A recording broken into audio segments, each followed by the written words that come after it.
개천에서 영재난다의 김용재입니다. 오늘도 우리 소중한 우리 시청자분의 사연을 가지고 상담을 나눠보도록 하겠습니다. 자, 제목 주식 투자 성공. 용재 형님, 주식으로 성공하신 형님께 꼭 여쭤보고 싶은 것이 있습니다.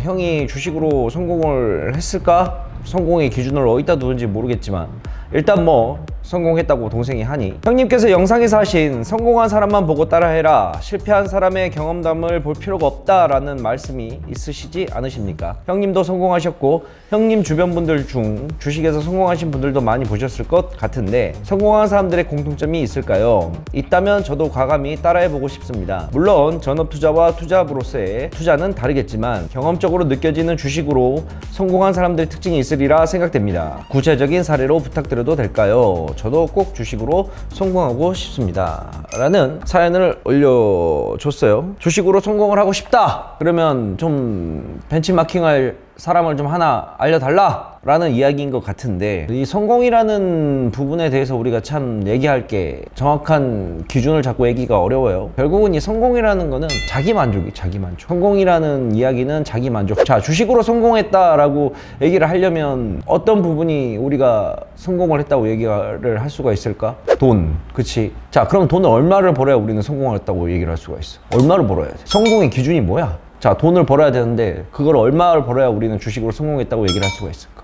어떤 사람은 10만 원이 될 수가 있고, 어떤 사람은 100만 원이 될 수가 있고, 어떤 사람은 1000만 원, 또 1억, 10억, 100억, 그렇지. 그래서 결국은 이 성공이라는 단어는, 주식시장에서의 성공이라는 단어는 자기 만족이 될 때까지야. 그런데 문제는 뭐냐? 자기의 만족을 되냐가 문제지. 절대 안 된다는 거야. 왜? 사람의 욕심은 끝이 없기 때문에. 그래서 내가 말하는 주식에서 성공이라는 거는 돈을 떠나서 이런 게 있어. 자, 예를 들어서 내가 주식 매매를 했어. 나를 기준으로 한번. 내가 주식 매매에서 한 10억을 까먹었어. 보통 사람이 10억을 까먹으면 어떻게 되겠어? 나락이지. 나라고 뭐 나락일 거 아니야. 아, 망했네. 이걸 다시 어떻게 복구를 하지? 근데 나 같은 경우가 10억을 까먹어도 나는 이번에는 그냥 운이 없네. 다음 매매에서 다시 복구하면 되지 뭐. 어떻게 맨날 주식하면서 손실 봐. 이거의 차이야.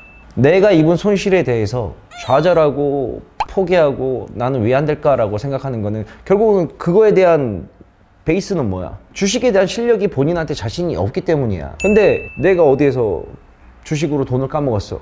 뭐 그래, 이번엔 까먹을 수 있지 뭐. 다시 복구하면 되지. 이런 마인드를 갖고 있는 사람들은 뭐야? 주식에 대한, 매매에 대한 자신이 있기 때문이라는 거야. 그래서 결국엔 이 성공이라는 것은 돌이켜보게 되면 어떠한 상황과 어떠한 현실에 직면해서더라도 내가 주식을 계속해서 이어나갈 수 있다는 내 매매에 대한 확고한 자신감, 이게 주식의 생각하는 성공이라고 볼 수가 있는 거지.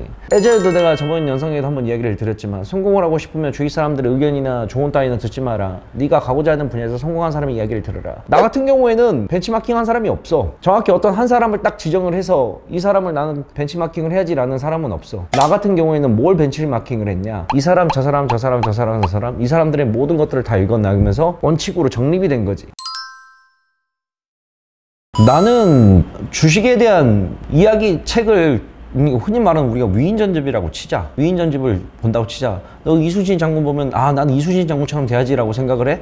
너가 장군 될 거야 나중에? 아니요. 우리가 세종대왕 위인전집 보면서 나도 왕이 되어서 한글을 창제해야 되겠지라는 생각을 해? 근데 너희들 세종대왕은 왜 읽는 거야? 가장 큰 거 뭘 본받아야 돼? 세종대왕한테 우리가 본받을 수 있는 가장 큰 건 뭐야? 애민정신이지. 애민정신. 높은 위치에 있으면서도 불구하고 내 몸이 아니라 나라를 생각을 하고 백성을 걱정하고. 내가 세종대왕은 아니지만 그 마음을 배우는 거잖아. 내가 읽는 모든 주식 서적과 마찬가지야. 뭐 엘빈 토플러가 됐든, 엘빈 토플러는 뭐 주식 쪽은 아니지만 워렌 버핏이 됐든, 뭐 조지 소로스가 됐든, 뭐 한국의 유명한 또 투자자들도 그렇고, 내가 그 사람처럼 되려고 하는 건 아니야. 왜냐면 그 사람 가치관과 나의 가치관은 완전히 다른 거야. 예를 들어서 워렌 버핏이 제일 추구하는 건 뭐야? 가치 투자잖아. 근데 그 사람이 추구했던 것들 중에 그것만 가져오면 되는 거야.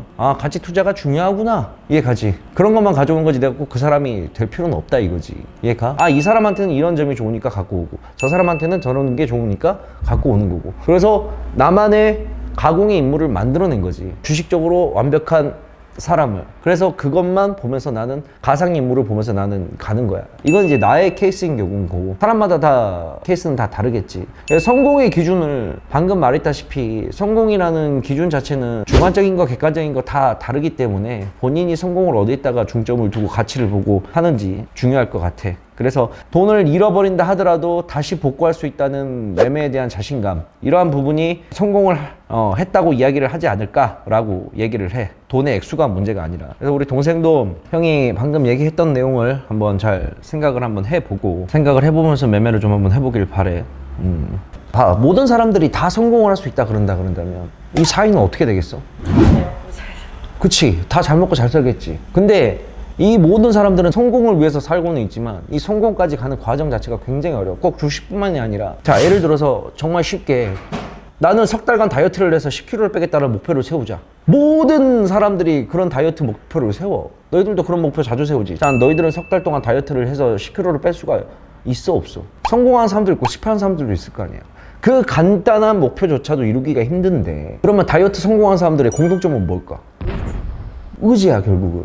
근데 이거는 이제 의지라는 부분이 많이 반영이 된 거고, 자, 마찬가지로 좀 범위를 확대해서 이제 주식으로 와보자. 주식으로 해서 성공한다는 의미는 결국은 내가 매매를 해서 돈을 잃지 않는다는 건데, 그 돈을 잃지 않는 과정에 있어서 중요한 거는 뭐겠어? 기본 베이스인 돈이 있어야 될 거 아니야. 자, 그럼 내가 가진 한정된 자원을 가지고 계획을 세워야 될 거 아니야. 내가 예를 들어서 1000만 원이 전 재산이야. 근데 얘가 가진 1000만 원이 전 재산인 사람이 주식에서 성공을 하고 싶다는데 첫 매매 때 이 1000만 원을 갖다 홀라당 다 태워버려봐. 그러면 의지는 있고 열정은 있으되 이거를 다시 할 수 있는 돈이 없잖아. 이해가지? 그럼 내가 1000만 원부터 시작을 해야 되겠어? 내 최후의 보루인데? 아니지. 100만 원 갖고 시작을 하는 거지. 100만 원으로 한다 그런다면 나에게 총 몇 번의 기회가 주어지는 거야? 10번의 기회가 주어지잖아. 근데 1000만 원으로 다 한다 그런다면 나에게는 딱 한 번의 기회밖에 안 세워진다는 거야. 그러면 자, 주식에 있어서 아까 다이어트 할 때 제일 중요한 건 의지겠지만 주식에 있어서 가장 중요한 것들은 뭐겠어?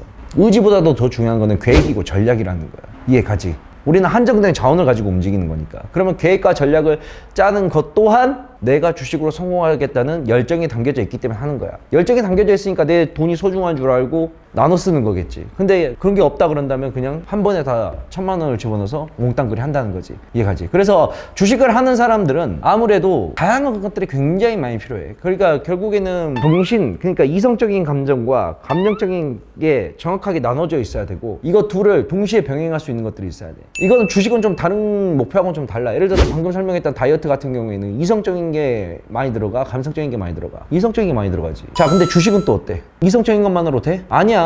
이성적으로 된 것뿐만 아니라 감정적으로 많이 소비가 돼. 내가 이걸 살까 말까 하는 이것조차도 감정적인 부분이라고. 그래서 이성과 감성을 적절하게 다 컨트롤할 수가 있어야 돼. 충동 매매를 하지 않아야 되고, 계획과 전략을 정확하게 사야 되고. 그래서 신법이라고 하는 우리가 마인드 컨트롤도 굉장히 중요한 거고, 기술적인 부분도 굉장히 중요한 거고. 그래서 주식을 해서 성공한 사람들의 공통점을 보게 되면, 뭐 외부 생활이야 난 모르겠지만 주식 생활에서만큼은 되게 계획적이고 컨트롤되고 감정적으로 하지 않고 딱딱딱 결정을 잘 하는 사람들이 되게 많아. 그래서 그러한 부분들이 많이 필요로 하지. 그래서 이거는 뭐다? 끊임없는 수양이 필요하다. 단기간 내에 이런 것들이 다 이루어지지 않아. 나 같은 경우만 해도 주식 경력이 벌써 몇 년이? 23년이잖아요. 단기간에 이루어지지 않는 거야. 정말 타고난 트레이더가 아닌 이상. 가끔 있어. 그런 미친 듯한 타고난 트레이더가. 그저께 내가 유튜브 영상을 보다가 키움증권 유튜브 영상을 우연찮게 봤는데, 키움증권에서 대회를 했단 말이야. 수익률 대회를 한단 말이야. 근데 3천만 원 리그에서 1등을 한 사람이 지금 24살이더라고. 24살인데 수익률이 우리가 진짜 말도 안 되는 뭐 몇 달 사이에 700% 800%를 찍더라고. 그러니까 매매하는 걸 봤는데 스캘핑으로 굉장히 많이 하더라고. 초단위로 매매하는 스캘핑으로 하더라고. 걔는 주식 투자한 지 뭐 해봤자 얼마나 되겠어. 이제 24살인데 그런 천재적인 애들이 있단 말이야. 어차피 뭐 수익률로 증명하는 거니까. 근데 나는 그런 천재가 아니었기 때문에 지난 23년간 계속 봐왔기 때문이지. 천재를 이기는 건 뭐다? 노력 말고는 답이 없는 거야. 근데 본인들은 다 자기들이 천재라고 생각을 해. 그런 애들은 정말 100명, 1000명 중에 1명, 2명 있을까 말까 한 애들이야. 근데 우리 모두는 천재가 아니기 때문에 그만큼 노력을 해야 된다는 거야. 주식하는 사람들은 그래서 다 오랜 시간을 보내면서 노력을 하는 거고. 주식에서 성공한 사람들은 뭐냐면 10년간, 20년간 매매한 사람들이 아직도, 이 방송을 시청하고 계신 분들도 뭐 5년간, 10년간 매매한 사람들 있을 텐데 여러분들이 성공하신 거예요. 돈을 떠라서. 지난 10년간 내가 매매를 해서 얼마를 까먹었든 또는 반대로 얼마나 수익을 냈든 지금도 주식시장에서 버티면서 매매를 하고 있는 우리가 진정한 승리자이고 우리가 성공한 사람이야. 오늘은 여기까지 하고 다음 사연으로 또 만나 뵙도록 할게요. 안녕. 사연 시청은 아래로 남겨주세요.